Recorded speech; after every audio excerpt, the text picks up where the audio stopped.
We are joined by Dr. Saul Levin. He is the CEO and Medical Director of APA. Thank you so much for joining us. Thank you very much for having me, Tara. And tell us, what is the value of the APA annual meeting? It's bringing together, in this particular meeting, 8,500 practitioners, researchers, thought leaders in psychiatry to come together and exchange the latest and greatest information that we can give one another.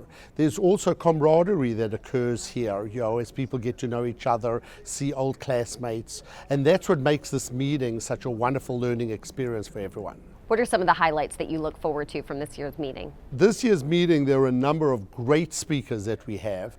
The first being Atul Gawande, who is a thought leader in this country around healthcare and what we should be doing in healthcare. The next one that's truly been a wonderful addition to us is Commandant General Neller. He is the highest ranking Marine general in the country, sits on the Joint Chief of Staff. He's going to come talk to us about suicide and how do we ensure that our military and particularly his Marines get the best possible care on that.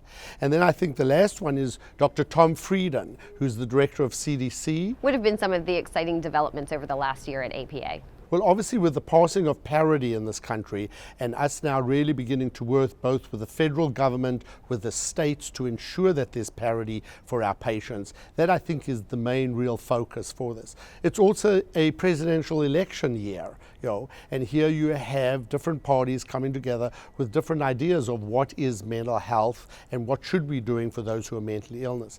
And then last but not least is the Comprehensive Mental Health Act that's been going forward in both the House of Representatives and the Senate.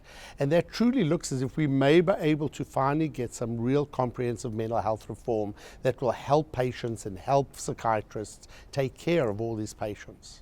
And what do you see for the future of the association? So the future of the association is bright, particularly with, as we move now with CMS coming forward with new regulations around how they're going to pay for services and how they're going to look at physicians' care of patients.